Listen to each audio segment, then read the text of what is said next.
this round, though. Oh, man, he's going back. Oh, he's done.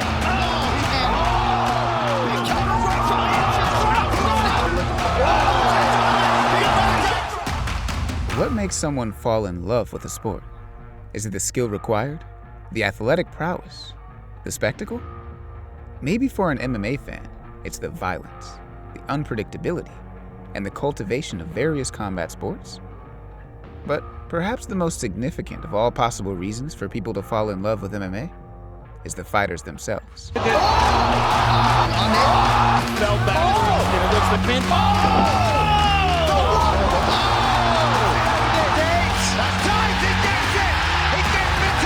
Today, we're going to take a closer look at some of the larger-than-life personalities that have made the last 3 decades so special. So join us on a voyage through their wins and losses, ups and downs, spectacular heights, and calamitous lows, as we dive headfirst into the stories behind the faces of MMA. SUGA! Sean O'Malley! Precision. Look at this timing. Ambition. I'm running this shit till 2035, baby. Style. You can't be into jewelry if you're broke. And if you are, you're stupid. In the realm of mixed martial arts, there are few fighters who capture the imagination and inspire the hearts of fans with their skills and charisma, quite like Sugar Sean O'Malley. Welcome to the Sugar Show. My show. Rainbow-colored hair and unyielding confidence, O'Malley is the living embodiment of both artistry and concussive power. I'm a sniper. I'm gonna snipe his chin, I'm gonna find it. Witness an unparalleled spectacle, a kaleidoscope of violence, lightning-fast precision paired with unmatched swagger, as we take a closer look at the meteoric rise of Sugar Sean O'Malley. Tim Welch discovered O'Malley as an amateur. Recognizing his mindset and athleticism could take him places, Welch invited a young Sean to train with him at the MMA lab. So at the after party, I went up to Sean and said, hey, I kind of see you have a lot of talent and that you love the sport. Do you want to come stay on my couch for a week and train at a real gym? And he couldn't believe it. He was just so excited, and he packed his bags a couple days later. Now a professional, Sean was making waves on the regional scene, compiling 6 wins and 5 finishes, and a round 1 wheel kick knockout over David Nuzza. Now Nuzza's been dropped 3. He was rewarded with an invitation to showcase his skills on Dana White's Contender Series. Seemingly a magnet for viral moments, Snoop Dogg called Sean's Contender Series debut against Alfred Kashakian. Big knee to the body. O'Malley's stylish finishing sequence, combined with Snoop's reaction, gave birth to a cult of personality that felt impossible to miss. Dinner with biscuits. O'Malley! After Sean's highly anticipated debut and defeating Terrion Ware via decision, next on the chopping block would be Andre Sukumthath. Ladies and gentlemen, watch and enjoy. The Sugar Show is upon us. Here is the Montana native, the 23-year-old Sean O'Malley. However, this fight would take a dramatic turn against O'Malley in the final round, breaking his foot. Sukumthath, with the fight all but over, left commentators baffled. Can't put pressure on the right foot. Kicking it. No! And again, Sukumthath. As he decided to take down Sean. I love you, Joe Rogan. Well, I love you too, buddy. Failing a drug test by USADA, O'Malley would be given a suspension, forcing a 2-year layoff for the SUGA show. Sean took time not only to recover from injury, but remain active in competition through grappling, facing the likes of Gilbert Burns and Hector Lombard, and submitting Pride legend Takanori Gomi. UFC 248 Las Vegas, the SUGA show returned against Jose Quinones. 2 minutes into round 1, Alberto was done. He tagged him with that right hand. Threw him down. Hammer fisting his head into the canvas as if Sean was hammering nails in a coffin. The fight was over. I freaking love you, Joe Rogan. I love you too, buddy. Following a long layoff, Sean was keen to remain active, and just 3 months later, Eddie Wineland was in his crosshairs. Whether he comes forward and pushes the action, he'll get knocked out, or if he lets me push him backwards, he'll get knocked out. So Halfway through round 1, Sugar manipulates the hands of Wineland to drop by faking an uppercut, before switching at the last moment to a straight cross that sleeps Wineland, whose snoring makes for the soundtrack to Sean's celebration. Truly spectacular performance. I love you, Joe Rogan. I love you too, brother. Sean O'Malley, ladies and gentlemen. Sugar Show 2.0 was more dangerous than ever. He had earned a place in the top 15 in a fight with bantamweight assassin Marlon Chito Vera.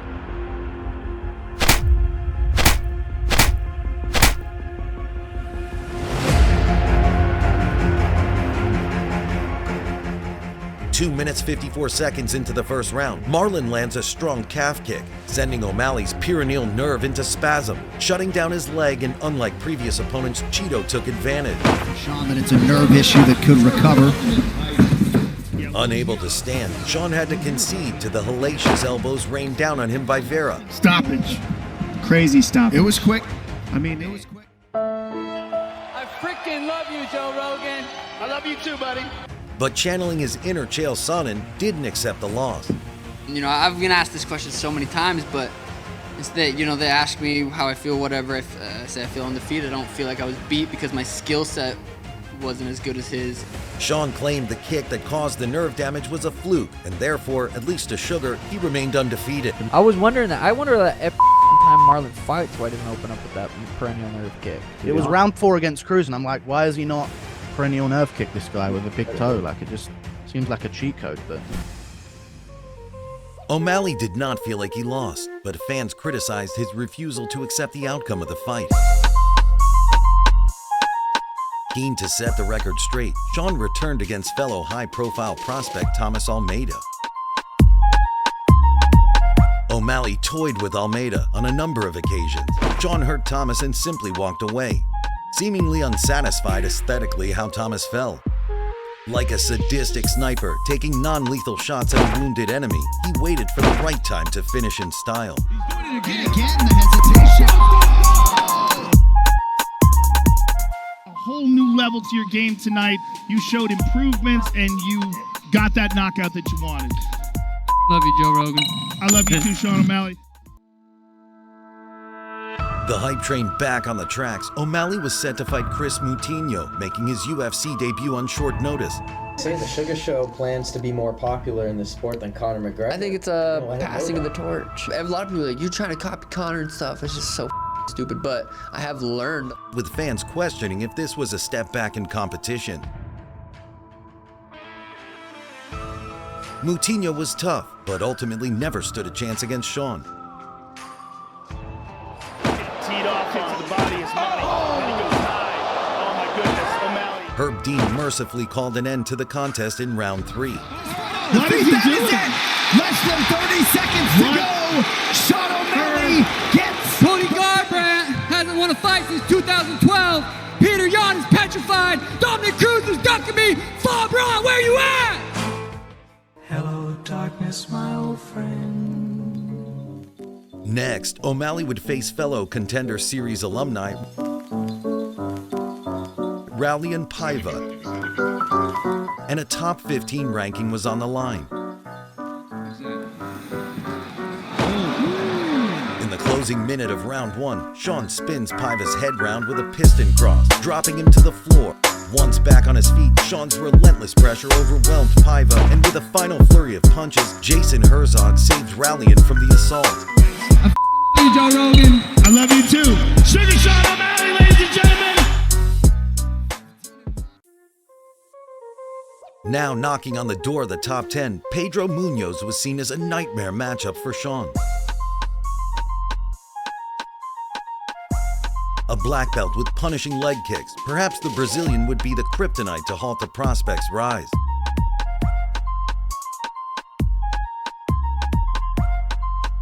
After potentially winning a close first round, utilizing pinpoint accuracy and diverse striking arsenal, Sean would go back to his corner confident. Halfway through round 2, a charging Pedro Munoz ran into the outstretched hand of O'Malley. You could be heard saying, all I see is black. Yeah. Plunging Sean's finger into Pedro's eye and ending the fight in an anticlimactic no contest. 1 year later, he was matched up with the most feared man in the division. Oh, look at that! #1 contender and former champion No Mercy Petr Yan. Variety, but the question beckons, does he have the skills and the mettle? O'Malley begins keeping the distance, but edges out the first round, landing the more significant strikes.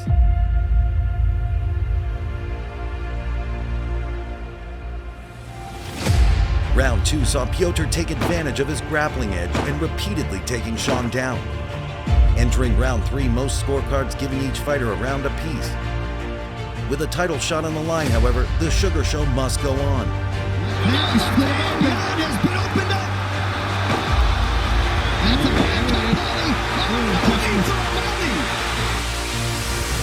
O'Malley stuffed takedowns and with an increase in volume, bested Yan to a decision victory and a future title shot. And just like that, the stage for the Sugar Show was set. You better hope you look better than that. I know you got a whole year. Better than that. In the lead up to their fight, Aljamain remained dismissive of Sean's abilities. I think we all know that there's levels to grappling. I've shown that in the past. I defeated his grappling coach and outpositioned him and took him down multiple times. The tension was high, and Sterling declared that he would be the one to stop the hype train once and for all. He is going to get exposed on Saturday night. Exposed. In the opening round, Sean utilized his defensive movement to avoid many of the leg kicks of Aljo, switching stance to absorb the impact while still maintaining balance to counter. Here we go, round 2. After having briefly attempted a takedown towards the end of round 1, Sterling decided to go straight back to wrestling to open the second round. But when that attempt was thwarted by Sean, Aljamain was running out of tools, not able to get his kicks and wrestling game off the ground. He would have to box with SUGA. Sterling on This is just the beginning of the SUGA era. I'm running it till 2035, baby. Having handled Sterling with relative ease, the once easily dismissed gimmick of the Contender Series was now an undisputed world champion. And however, there was still one question that remained. How many thousands of leg kicks happen every single year, not just in the UFC, but in all the promotions? And how many times does that happen? The one man to hand O'Malley a loss still lingered amongst the contenders. Marlon Cheeto Vera was back and ready to close the SUGA Show once and for all.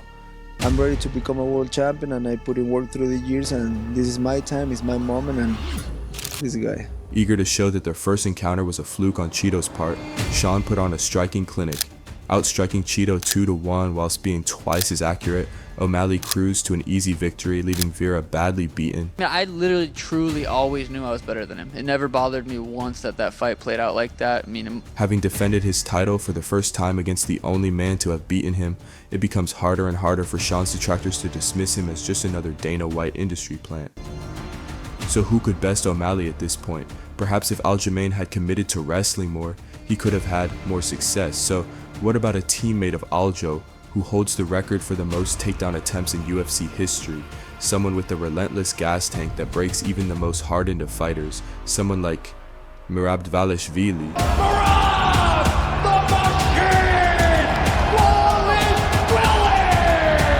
Not satisfied with stealing his jacket at UFC 288, Merab now wants to take Sean's belt too. Two opposite personalities with equally opposing approaches to fighting. Will Sean be able to reign over the division for the foreseeable future, or will a new champion be crowned from Georgia?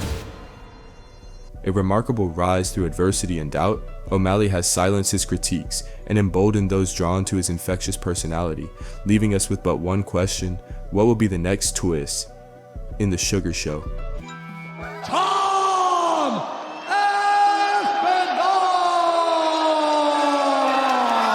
Welcome back, and congratulations on achieving your goal.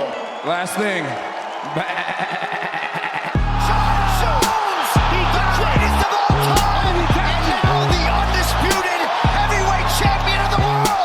With John Bones Jones as champion, one could be forgiven for thinking the sport's GOAT will reign over the division for the considerable future. Hello, John.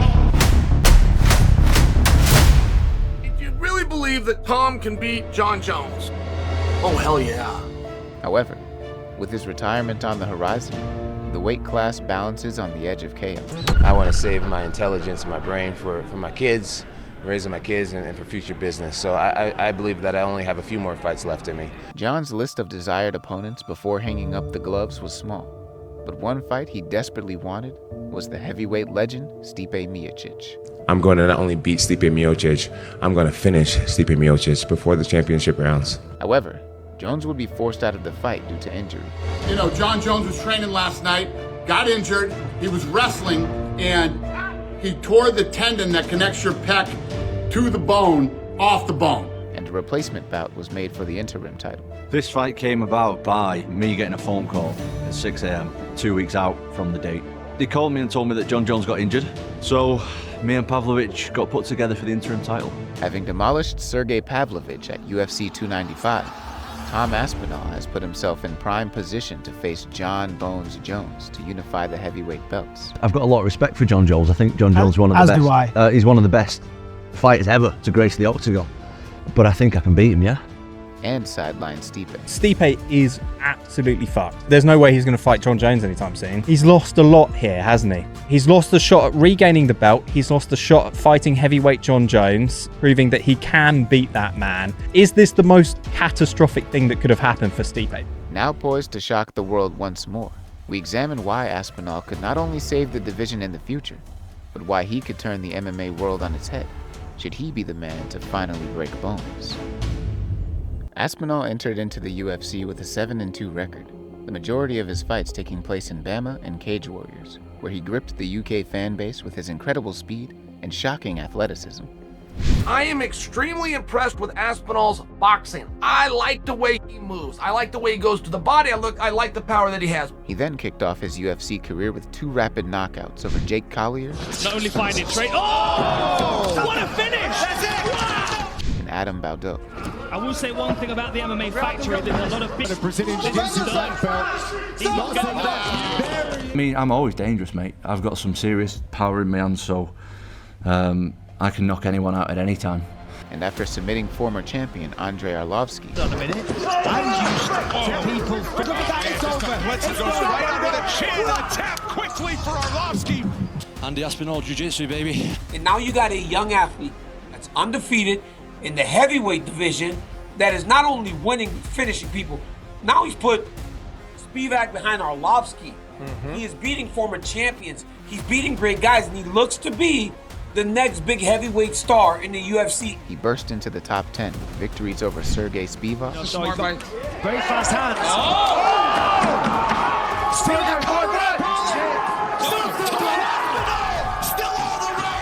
and Alexander Volkov. On a bit. There's another elbow. Aspinall giving him a shake at the moment. This is trouble. Straight on lock. Attempt here from Aspinall. Tom Aspinall, that is dangerous. Dangerous. Yeah. I mean, he's so quick and explosive for that weight. Although a freak knee injury would set him back against Curtis Blades. Right hands. Whoa! His knee's gone. Oh, such a shame. As I went to step on it, like my leg wouldn't straighten out, you know, to step. It was just locked like that, like bent. As I went to step on it, it just gave up. Just like, oh, can't do anything. Aspinall could not be deterred and came back exactly 1 year later. How are you feeling for tomorrow night on the big return? I feel amazing for tomorrow night, 100% healthy, and I'm going to show everyone what I can really do tomorrow night. Make sure you tune in. To obliterate Marcin Tybura in front of an exuberant London crowd. Legs right there. Oh, nice elbow.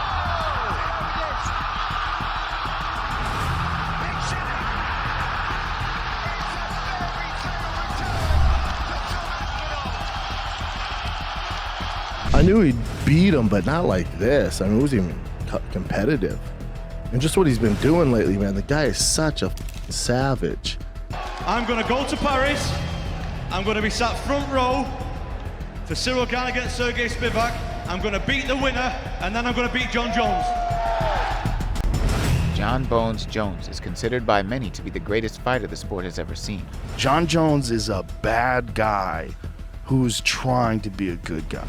That guy, if we were living 1,000 years ago, he would be on a horse with the biggest battle axe, waiting in the back, hacking heads off, and everybody would be running. And those people have always existed. These dominators have always existed. But Jon is like a genuinely sensitive, intelligent guy who's trying to do the right thing. But he's a conqueror. His natural talents, physical gifts, and high fight IQ make him the most formidable test in the UFC. He's one of the greatest fighters of all time, period, in all of combat sports. And, you know, I don't think people give him enough credit. The guy is undefeated. He's never lost in MMA. And yet, this Hall of Fame career hasn't been without its hiccups. I just didn't show up, and Jon Jones is beatable. He's very beatable. He's not that good. Not individually. Like, if you take his individual skill sets and you take them away, each one of those things are not a problem. It's when you put them together and he puts it into the full package that it's the problem. His fight IQ is not crazy high.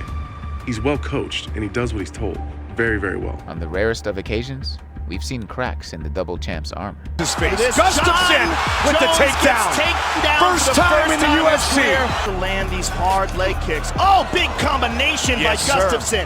A right over the top and a right uppercut. Round by round, I was like, man, Gus has this so far. I was beating him up the whole 4th round. As a formidable striker and power puncher, Tom has shown the hand speed to give Jones massive problems should he connect as others have in the past. No mistakes made. You've got to control the fight. You've got to dominate the fight because it doesn't take much from Aspinall. He has killer hands. This is a thing that Jones has never had to deal with before on the same size and strength level. Despite Jones being known for his formidable wrestling, Aspinall has shown he can utilize the takedown when needed. Is he a wrestler, boxer, wrestler, both? They're just an MMA fighter. I think he's all around, dude. He's just as good as everything, striking and wrestling. With a 100% takedown defense rate so far, assuming Jon will simply walk through Tom and put him on his back with wrestling could prove a grave misconception. You know, Tom's one of the best strikers in the division, but a lot of people don't know is Tom's one of the best grapplers in heavyweight. Should the fight get down to the canvas, the young BJJ black belt is no slouch in the submission department either. Who's next big heavyweight star?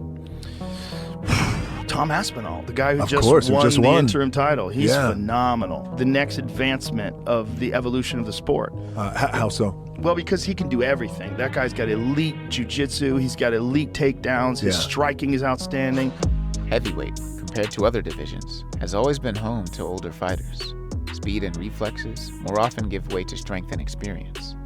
The average age in the class is 33, yet new heavyweight interim champion Tom Aspinall is just 30 years old.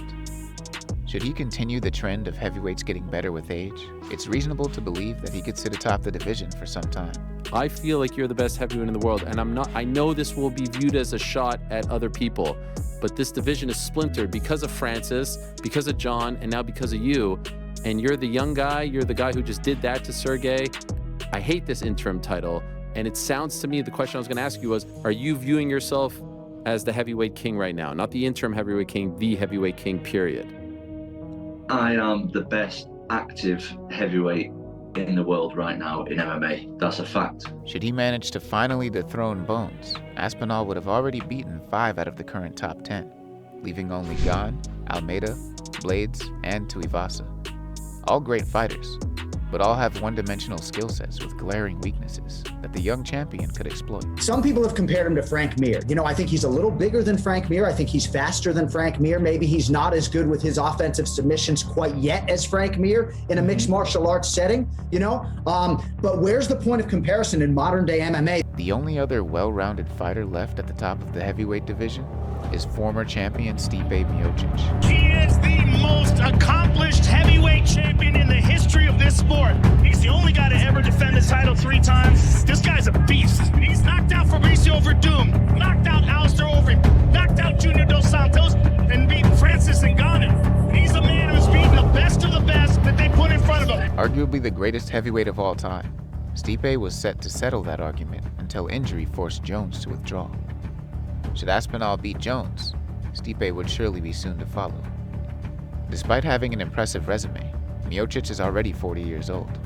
In the event of an Aspinall unification, a rematch with Jones would surely push the Stipe fight back to the end of 2024, perhaps 2025. 10 years his junior, Aspinall is likely to only grow as a favorite during this time, while Stipe will certainly be slowing down. Because again, Jones ain't back till next year, probably in the summer. Miocic should be almost 42 years old at the time. It's crazy, man. Like, in the division's illustrious history, no one has been able to defend the belt more than 3 times. Although you never look past a test as challenging as Bones Jones, if Tom manages to accomplish what many others couldn't and emerge victorious, it's difficult to envision anyone as a favorite against the new champion. At 30 years of age, it's hard to look at a guy like this in his run at heavyweight and be like, oh, this doesn't portend like a long run of championship success. That's exactly what it portends. Never before has the UK produced such an exciting and dynamic champion, and with so much at stake. Only time will tell if Tom Aspinall will be the one to save the heavyweight division. For real, for real, for real.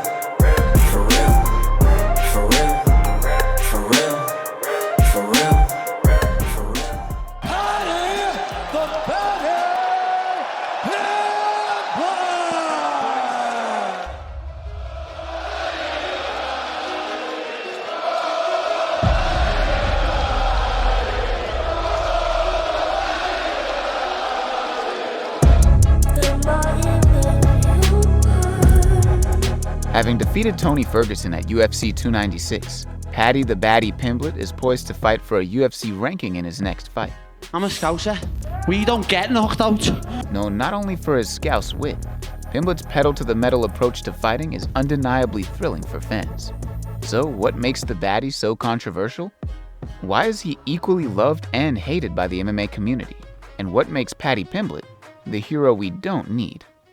One thing that certainly seems to get Paddy a lot of negative attention online after his fights is his massive weight fluctuation after fighting. Resting that LCL lad, just getting fat. Although many fans take this as an opportunity to simply shame Paddy, other fighters and members of the media call out the weight gain as being unprofessional. What do most people usually talk about? Me weight usually, lad. People talk about me weight. Oh, he's so unprofessional. I give them the due, lad. They're smart the way they done it, because you can Photoshop someone to make someone look massive. Yeah. But lad, what they were doing with me, they were just making me look a little, just a little bit fatter, so it was believable. One important thing to remember in defense of the Baddy is he doesn't frequently miss weight before fight night, and not having to diet seems to bring him some genuine happiness. I'd rather be fat and happy than ripped, and like these people who are ripped all year round aren't happy. I'm not arsed. I don't care what they say. However, his eating habits might go some way in explaining some of his previous cardio issues. Another important thing to mention is Paddy's advocacy for mental health, both inside and outside the octagon. And you think the only way you can solve this by killing yourself? Please speak to someone. Speak to anyone. His words resonated with many all over the world, and this has brought him respect from those in the wider MMA space. Paddy also does his bit for the local community and raises awareness for important causes, such as the tragic case of Baby Lee Hodgson. Well, obviously, as everyone knows, I brought Baby Lee with me last time. He lost his battle a couple of weeks ago. He died at 4 years of age. And I had some other horrible news the other day. 5 hours before I was due to weigh in, I woke up and found out one of my mates had killed himself. So it's been a hard week, to be honest. It's been a very hard week. Yet, somehow, fans of the fight have still found ways to dislike Pimblett. But how? He's an affable and charismatic young man on a 5-fight win streak in the UFC. Surely it can't just be his post-fight weight gain that garners him so much negative publicity. Something that might go away in explaining the vitriol directed towards Paddy would be his recent conflict with famous MMA media member Ariel Helwani. Like Ariel Helwani in particular, like he loves earning money off fighters. He hates on you, hates on the UFC, he even hates on me now. He uses fighters for clicks to make money. Get your dough out, Ariel. Know what I mean? Start paying people for these interviews, what you make thousands and thousands of pounds on. You little rodent. Woo! I just sat back and let that go. I didn't want to interrupt. He's a massive sack of is what he is. Exactly. Although Helwani might not be the most loved character in the UFC universe, he does have one of the largest platforms in the combat sports space, and a considerable fan base to go along with it.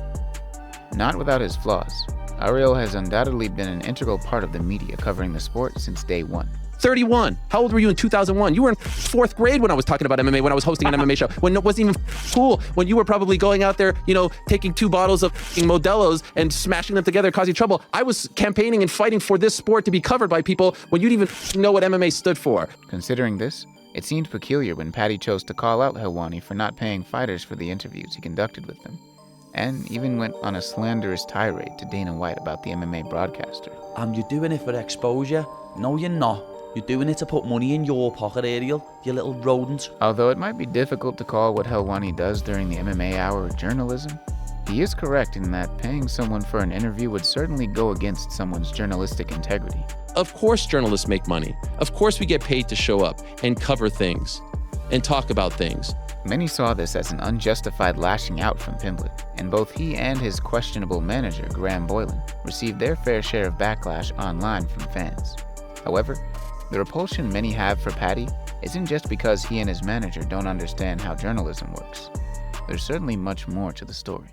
Something all fighters need to succeed in the fight game is confidence, and fans will often respond well to someone they perceive as believing in themselves against all odds. However, there's a fine line between confidence and arrogance. Nobody would ever give Paddy a hard time for believing in himself, but he does often fall into the realms of obnoxiousness. A prime example of this would be his fight with Jared Gordon. I'm sure you saw, but did you happen to watch the Paddy Pimblett fight after this decision? They give him a Christmas gift right now because he clearly lost the fight. I don't think anyone disagree with me in this room. In a fairly uneventful fight, the two went to a lackluster decision. Many felt that Jared had done enough to beat Paddy, so when the judges gave the victory to Pimblett, people felt Gordon had been wronged. I said to you right before, I go, he got it. I go, Jared got him. Yeah. And we both agreed. And then I looked at you like, what? This often happens in close fights, and it's unfortunate for the winner, as they have no say in the decision. But Paddy didn't behave like he barely squeaked by in a lucky decision in a close fight. Paddy, that was a close one. No, it wasn't. That wasn't close. He acted like he dominated in spectacular fashion. You don't think it was a close fight at all? Not at all. I won the first 2 rounds and then coasted in the third. I knew I was 2 rounds up, so I didn't want to do nothing dangerous and risk losing the fight. I knew for a fact I'd won the first 2 rounds pretty easily.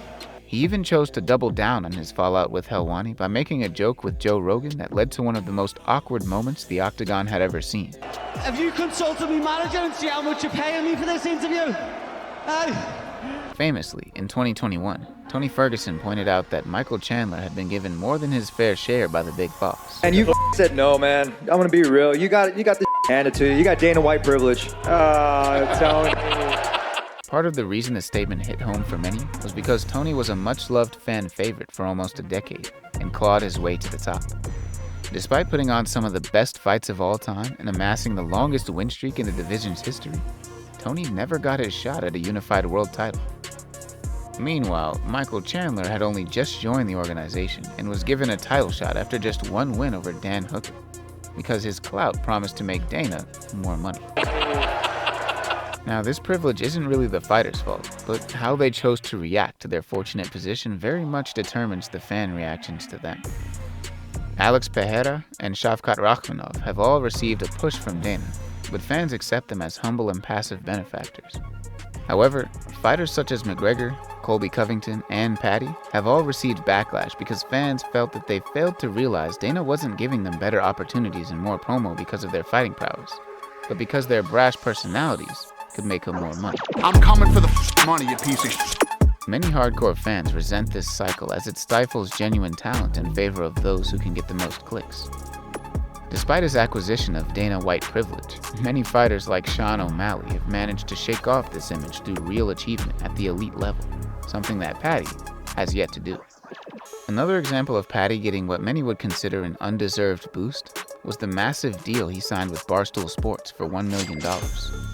People in this instance were not annoyed at Paddy so much as they were where the money was coming from. Recently, MMA has seen an influx in pop culture and internet bros buddying up with the UFC elite. An example best demonstrated when Dana White gave $250,000 to a Nelk boy he barely knows, whilst paying his fighters abysmally poor purses. You don't like the way we pay our fighters? Too bad. One such fighter on a tiny 12-12 contract is indeed Paddy, who one might expect would use his platform to advocate for better pay for his fellow fighters. Barstool owner Dave Portnoy could be described as a casual MMA fan at best, and someone looking to cash in on young Paddy's popularity at worst. Either way, fans were furious that someone misinformed on the sport was deciding Paddy and forever hanger-on Molly McCann were the most deserving athletes on the roster of such a deal. After a successful UFC debut, Guram Kutateladze called out Paddy Pimblett in hopes of making a fight happen between the two newcomers. Following some exchanges back and forth, the Baddy lived up to his name in one of the most off-colored tweets of the year. Unsurprisingly, this did not go down well with Guram and the other Georgian fighters on the roster. It's disgusting, it's really disgusting. You talk about Georgia, you talk about my people, Georgian people, about my country, about war, between Russia and Georgia, that Georgia deserves what happened, Having realized his massive mistake, Paddy took to social media once again to make his apology, claiming he was ignorant of the Georgian suffering during the war, despite having directly referenced it in his original tweet. This poor attempt at covering his tracks didn't do much to mend the bridges he had burnt, and many Georgian fighters still hold this against him to this day.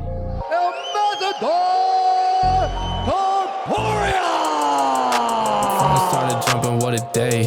Swear to God I need it, now I can't afford to wait. I just had a fan hit me up from Kuwait.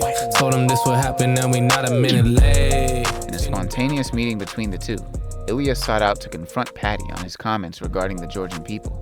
Upon seeing Ilya, Pimblett threw a bottle of hand sanitizer at Topuria. All you do, you'll do nothing. You'll do nothing, you little fart. Go and sit back down. Sit back down. At the press conference, temperatures didn't cool, and both fighters spent more time jeering at each other than answering any questions about their actual opponents. Paddy declared Ilya would forever be in his shadow, known exclusively to the fans as Hand Sanitizer Boy. You're known as Hand Sanitizer Boy, you little mongrel. However, despite Ilya starting in the UFC at a similar time, Topuria is the smaller and younger of the two fighters. And despite having organic tension, the two never actually fought. Paddy has won 5 fights and is yet to face a ranked opponent, while Topuria has not only skyrocketed to the top of the division, but finished longtime champion Alexander Volkanovski for the championship in just 2 rounds. And yet, Paddy insists it was in fact Ilya who was scared to face him, disillusioning him to many who could clearly recognize Ilya's talents. Lad, Mr. Hand Sanitizer Boy, he can... Lions don't concern themselves with the opinions of sheep. And then there's Pimblett's most recent fight against aging veteran Tony Ferguson. Tony Ferguson is an animal. An animal. Like that. He's the scariest guy at 155 in my word. I agree. Because Tony does stuff to people. He doesn't get tired. He's legit crazy. Yes. A longtime fan favorite, El Kukui had been on a radical and frightening decline since losing to Justin Gaethje via TKO in 2020. The legend who once held the longest win streak in lightweight history was now on a 6-fight losing streak and had been finished in 3 of his last outings. Desperate for the legend to go out gracefully against fellow aging vets, fans were devastated to see poor old Tony matched up with yet another up-and-comer, this time in the form of Paddy the Baddy. Unsurprisingly, Paddy won the fight, but his inability to finish Tony only added to the notion that the young Liverpoolian is overrated. There's undoubtedly a large portion of the fan base that love Paddy, but it's also true that some are just tuning in to watch him get knocked out. My fighting style is street, it's raw. You guys are just finding out now, but I've been doing this for 10 years consistently. I put all the new guys, all the old guys, I've proven myself, and now I'm back to prove myself again. Just when they think they killed me, come back. Those belonging to this community are hopeful that Paddy's next opponent will do just that. Do you think Paddy can take your power? We're gonna find out. We're gonna find out. Bobby Green's resurgence has been impressive to say the least. And when he steps into enemy territory at UFC Manchester, many expect him to be the most difficult challenge the Baddy has faced yet. Because he called me, he shouldn't have said my name. He should have kept it to those other guys. This guy right here will find you. And it's fair to say Pimblett's not a massive fan of Green either. Where Bobby Green's just a bellend. His striking's very good, his takedown defense is good, and that's what he's going to try and do. He's just going to try and use his takedown defense, keep it on the feet, because he thinks he'll outstrike me. But as I say, his chin's gone, so strike with me. We'll see what happens. Should Paddy get the win over Bobby in Manchester, it would certainly elevate his status in the eyes of even the harshest of critics. Yes, it could be argued that Pimblett has been given favorable matchups so far, but victory over a veteran like Green confirms he belongs in the world's biggest promotion. In reality, there's nothing morally reprehensible about Paddy Pimblett. He's made as many small mistakes as many other fighters do. But his skills don't reflect the opportunities afforded to him, and he fails time after time to possess the self-awareness needed to realize why many recoil from his behavior. Or you say that Brendan Loughnane is your friend and then you crap on his Instagram followers. Like, the guy's become a walking contradiction, and it's disappointing, but it's not the first time that we've seen someone get some type of fame and all of a sudden everything gets jumbled in his brain. After examining his behavior, it becomes evident that people don't hate Paddy, but what he represents. Privilege, nepotism, and delusion. Everyone walked away when that fight was over, being like, damn, Paddy finally lost. Damn. Everyone in our building was like, damn, Paddy lost. 100%. There was no... And then it was a unanimous decision. I'm like, oh, I thought Paddy won at least one round. And then Paddy was yelling, Dana, 50 G's. And then Dana's like, yep, fight of the night. Pimblett is a young man worthy of admiration for his fast-paced, balls-to-the-wall efforts within the octagon. Although he may not pass the eye test for now, there's plenty of room for improvement both in his technique and his self-image. From Liverpool to Las Vegas, the world has become the Scouser's oyster. But only time will tell if in this story, the Baddy comes out on top. It was always me versus me. It was never me versus you. Misunderstood. Get up, had to beat those eyes. Got up and I beat those eyes. It's understood. Mark the Smashing Machine Kerr! Mark, you're just part of the great athletes that are coming into the UFC. You are the future of this great sport. Thank you for being here. It's my pleasure, and I appreciate it, like I said. First class. In the world of mixed martial arts, few names resonate like Mark Kerr. Mark Kerr in his prime. I mean, his trap started at the top of his ears. I know, he was an animal. And he was just a giant of a man. He was a monster. Yeah. He was a monster. And then he was a monster in pride. He was such a machine. Yeah. Known as the Smashing Machine, Kerr dominated the sport in the late 1990s and early 2000s. Becoming one of the most formidable fighters ever. Kerr? Was it Mark Kerr? Oh, geez, he was big. He was gigantic. How good was he? Oh, he's phenomenal. He was phenomenal. But beyond the raw strength and brutal victories lies a story of immense struggle, both inside and outside the ring. This isn't just a tale of an athlete. It's a journey through triumph and the lows of addiction, the relentless pursuit of greatness, and the personal battles that threaten to bring it all crashing down. Kerr had an outstanding amateur wrestling career prior to his start in MMA, and even trained at the now infamous Foxcatcher Wrestling Academy. But while at Syracuse University in 1992, he became a Division I winner at 190 pounds and an All-American. He even took out UFC two-weight champion Randy Couture, 12-4 in the final. Gosh, 1-4. He might have been the second seed in the tournament, so he's expected to do well. And we met in the finals. It's just one of those. The next year, Mark defeated Kurt Angle at the World Cup and went on to win the silver medal. After Kerr won silver at the 1995 Pan American Games, he just missed out on a place in the Olympic team for the coming year. So, he decided to transition to MMA. Mark began his MMA journey in the World Vale Tudo Championships, where he earned his nickname, the Smashing Machine. But his face is just destroyed right now. His jaw-dropping performances caught the attention of the UFC, who immediately signed him onto their heavyweight tournament, where he would finish his debut in spectacular fashion. Again, a couple of blows and McCarthy steps in. He then won the final by submitting Daniel Bobish by driving his chin into his eye socket. It was a different time. I saw him submit a guy with his chin in the guy's eye socket. Oh. It was an early UFC. He mounted this guy Dan Bobish, and he stuck his chin in the guy's eye socket. And just drove his chin. Legal? It was then. Is it now? I don't know. No one's ever done it before. Unsurprisingly, the UFC loved their new monstrous attraction so much, they brought him back for another chance at a tournament championship, where he opened the show by knocking out Greg Stott in just 16 seconds. The Ranger goes down. And won the final in less than a minute. There it is. He got him quickly. He turned and tapped. Now considered a must-see international spectacle for MMA fans, Kerr was looking to make it big and cash in, so he headed to the Premier League of MMA at the time, Pride.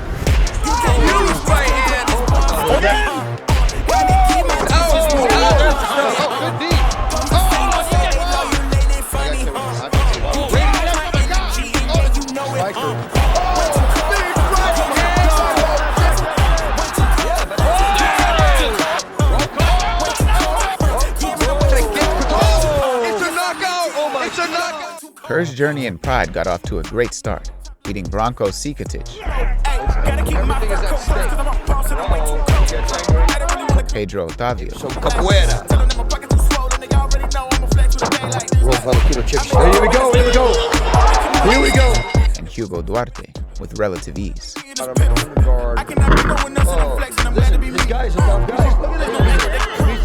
He then took a quick break from MMA to compete in the 1999 ADCC World Championships, which he won, defeating monsters like Josh Barnett along the way.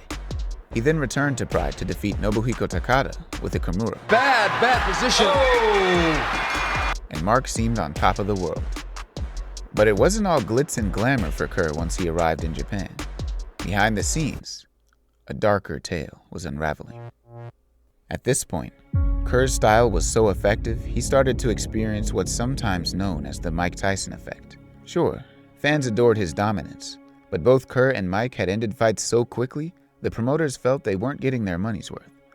And so Pride changed the rules in an attempt to slow the smashing machine down. There's no kneeing on the ground. There's no elbows. Come on, guys, what do you want to do? You know, that's Mark's specialty. Go to the side, knee the guy in the head, elbow in, you know. Now suddenly they take that out. In his fight with Igor Vovchanchin, however, it would be illegal knees that would ironically start a downward spiral in the life of Mark Kerr. Vovchanchin grinding away, and a knee to the top of the head. Another knee to the top of the head. And Kerr is out! Oh my God! Mark had always used drugs and painkillers back when he was a roadie for touring bands. He was also on an ungodly amount of steroids and performance-enhancing drugs. Did you find that steroids affected your cardio negatively when you were on them? First time I ever did them, yeah, I did. Because I just carried a ton of muscle mass. Just mass that shouldn't have been there. But this fight, and the damage it did to both his self-perception and physical health, led to a sudden increase in his drug use. This blend of pharmaceuticals meant that Kerr was a ticking time bomb health-wise. And toward the end of 1999, that bomb finally went off, and Mark was hospitalized for overdosing. And if you don't get some help, you're not gonna see the new year, man. After Kerr's overdose, he hit rock bottom, and everything from his health to his relationships were falling apart. And Mark canceled his upcoming fights, threw out his remaining drugs, and checked into a rehab clinic. But despite Kerr's best efforts to get clean, he would slip back into his old ways. But as with professional athletes, it's hard to say exactly when Kerr truly fell off the rails. Was it his loss to Vovchanchin that triggered a domino effect? Perhaps. But Kerr did return to beat Ensign Inoue, and even returned to the ADCC to win Worlds yet again. And even though he was knocked out by Vovchanchin, the illegal knees meant the fight was deemed a no contest. So, could it be that it was the Smashing Machine's first legitimate loss to Kazuyuki Fujita that set everything off? The truth is, it's impossible to say. But after this loss, Mark would struggle on through addiction and fighting, and went 3-9 in his remaining fights, being used as little more than a circus attraction into his 40s, his most recent loss being a 25-second knockout to King Mo. Traction for the shoots as he goes for a single leg, and they go to canvas early. Mo takes the back and starts pounding. Oh man, Kerr in trouble. Oh, the mouth guard's gone. The big come on. When looking back on this later stage of his career, Mark commented that, "When I got in the ring in 1999, I knew that I was going to deliver enough pain and punishment that it would. The one thing you try to do as a fighter is take a man's will. If I'm bigger, badder, and stronger, I'm going to impose my will until you give up. So when I'm this out of shape, should-be retired fighter stepping into the ring against these young bucks, it's humiliating for me."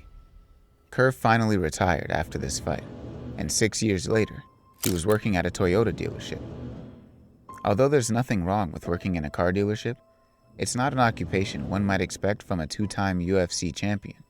In an interview with Sports Illustrated, Mark said, "Sometimes I hate the job, because the story I have in my head.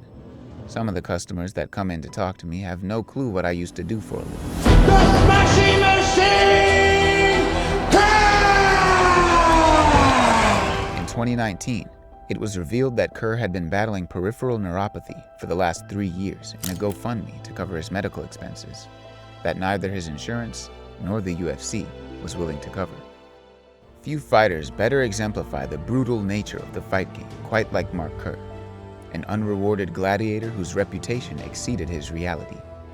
A heartbreaking tale of a gentle giant whose talents never truly seemed to fit with his nature. Super nice guy, by the way. Sweet guy. I think Like, there was does a- not make sense when you talk to him, his personality, that he's such a murderer. That I appreciate every single one of you coming out here tonight. And I just want to thank you. Now the owner of a flooring company, it seems Kerr's time to be paid what he was owed for fighting might have passed.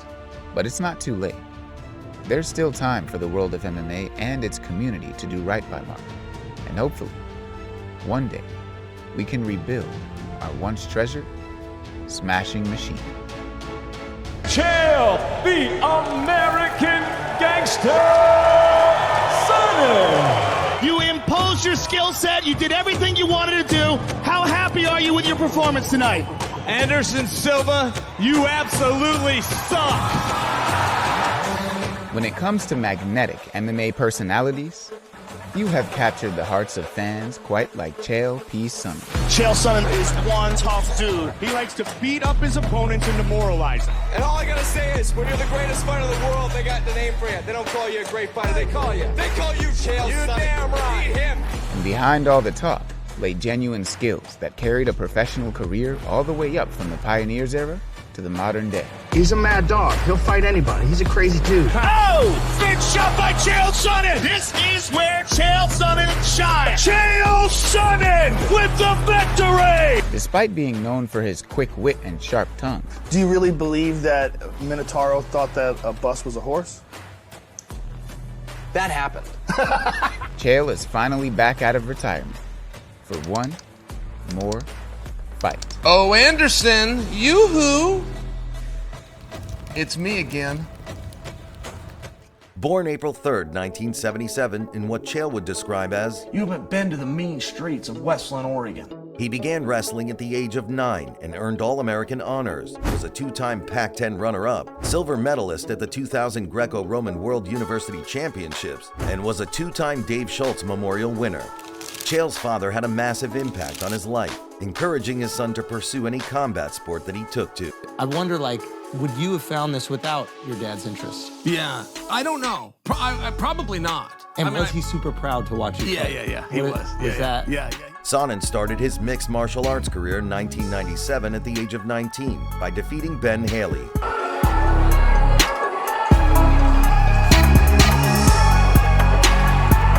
Despite having already begun his MMA journey, young Chael P still had an interest in pursuing a career in professional wrestling. He attended a tryout for World Championship Wrestling. Although unsuccessful, it was here Sonnen learned the art of marketing in the fight business. And think that the promotion's working against him to say things like this isn't fair and I've beaten guys and I deserve that opportunity. There's no story unless there's a bad guy. In 2002, Sonnen lost his father Patrick, but before passing, Chael made a promise to the man who pushed him to be a professional athlete. When my dad died, the last thing I ever said to him, I said to him, I'm gonna beat Tito Ortiz and I'm gonna win the world championship. It's the only promise I never kept. Just 3 short years later, after fighting the likes of Jason Miller, Alexei Olenek, and Forrest Griffin, Sonnen signed with the UFC. He debuted against Renato Sobral, losing the fight via triangle in the 2nd round. After a mix of performances, the bad guy was cut from the promotion, but determined to win a belt for his father, he looked to rematch WEC middleweight champion Paulo Filho for the title. Despite beating Filho in a cruel twist of fate, Sonnen was not awarded the belt as Paulo had missed weight. Chael was rewarded with another shot in the UFC after dropping the ball with Damian Maia. He then had 3 wins over Dan Miller, Miller, yeah. Oh, there's another shot. That's the difference in the fight right there. Yushin Okami, The Franklin family working and Nate Marquardt, which saw Sonnen scheduled for his first shot at the UFC title against legend Anderson Silva. Anderson Silva is easily the most unpopular fighter in this company. There's this dirtbag named Anderson Silva. When Anderson Silva walks into a room, you could hear a rat piss on cotton. I don't want to fight Anderson. I want to beat him down. We don't have to fight. I issued him in writing. I sent it over my demands. He leave the UFC for no less than 12 months. He issued an apology to the fans. Simple things. Chael Sonnen faced Anderson Silva in a memorable 2010 MMA middleweight title bout. Anderson Silva, Chael Sonnen. Sonnen showcased his wrestling prowess, controlling Silva for nearly 5 rounds. However, in the final moments of the fight, things would suddenly fall apart for the bad guy. A record-setting win. Triangle! Watch out! Triangle! This is trouble! He's tagging! Despite the loss, the fight marked a significant chapter in his career, and of course, Chael always had a way of spinning the narrative on its head. This is the truth. That was a misunderstanding of the rules. And the way I thought it worked was that if you tapped, you lost that round. So I thought what they would do is they go to a judge's decision, they go 4 rounds to 1, and we go home and I'd be the new champion. Your analysis after his loss to Anderson Silva showed Sonnen had an elevated testosterone to epitestosterone ratio. First time clean? Oh, I wasn't clean. Oh, heaven's sakes. Nearly 17 times more than a normal man's and over 4 times the allowed maximum for an athlete. Unlike many athletes who find excuses, the bad guy always gets in front of any controversy, simply allowing it to add to the mythology of his character. I said 1/10? You're telling me I'm 1/10 higher than the average man?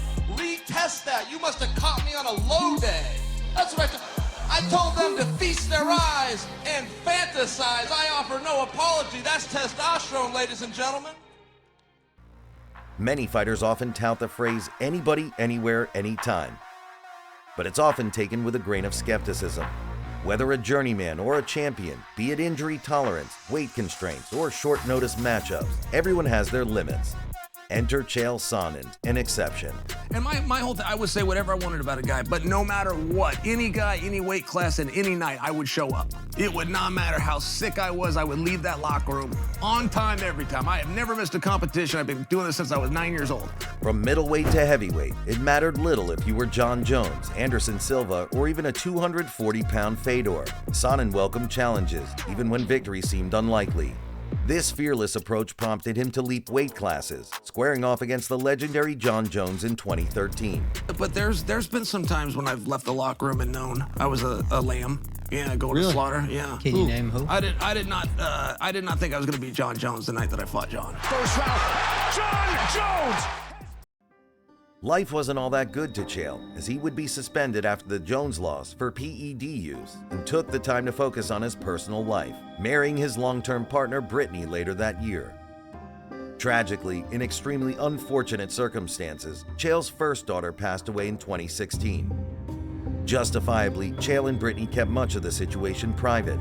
However, he would go on to his podcast, You're Welcome, to talk through his emotions with his audience. My daughter was in a tough spot. The good Lord called her up. We came up a little bit short in that battle, but it was not from a lack of trying. I appreciate you guys very much. I'm Chael Sonnen, and I am grateful. Working through grief and still not forgetting the promise he made to his father, Sonnen made a comeback in Bellator.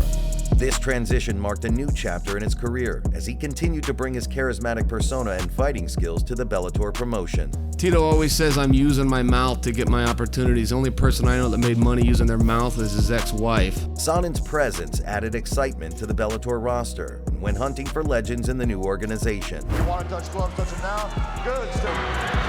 Nice sweep by Chael. He has a great guillotine if he can get on top of him. Anytime a guy picks you up, tries to throw you up, that's what he needed to do. Silva, grudge match, years in the making, no surprise. Competitor here tonight, shouting instructions about Breathing hard, and Chael's got this takedown. Having fought every Hall of Famer in every weight class he could, Chael Sonnen retired from fighting in 2019 and finally put to rest the promise he made to his father 17 years prior. We're talking about how you made that promise to your father, and I'm just wondering if you could have a conversation with your dad right now, what do you think he would say to you? I just tell him I tried. Although now retired and at peace with his career, you still don't mess with a gangster from West Lynn. Yeah, so obviously they said something, they did something. One would assume, and I'm piecing this together, that his wife said, here's what they said, and he was like, I ain't taking this, I'm gonna go have a word. Banged on the door, and then obviously when they opened, he started talking. He started saying, how dare you, yada yada yada. And before they know it, Chael Sonnen's taking care of business. Now, many years after his initial retirement, Chael has remained a legend in the MMA space, and it's time for the bad guy to come back. One more time. Anderson Silva, you absolutely suck! In a fight few ever believed to be possible, Chael Sonnen and Anderson Silva are scheduled to meet once more in the arena of combat, this time in boxing. Ortiz closed in on the corner. Not a lot of these punches landed flush. He's swinging and missing. Because of this right here. That's one hand. But standing with the Spider is not something the American Gangster was ever afraid to do. Oh! Big shot by Chael. 1-on-1, 2-on-1, or 5-on-1. I'll make them all need 9-1-1.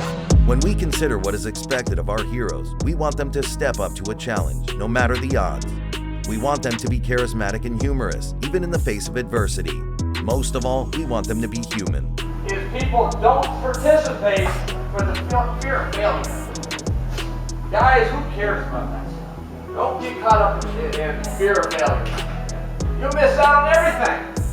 As we peel back the layers of showmanship, it was never about the wins or losses. The legacy of the American Gangster is making the walk, because he said he would. And I'm Chael Sonnen, and you are welcome. The annals of MMA history have blessed us with so many incredible athletes and stories to tell. Whether it's been someone's rocket ship to stardom, their impact on a division, the demons they faced, or a promise to achieve greatness. The men and women who give everything to entertain the masses every Saturday deserve to have their stories told. As we progress further into the modern era of MMA, it's important to remember the pioneers whose legacies have been carved in stone, whilst taking our time to sit back and enjoy the stories still being written right now.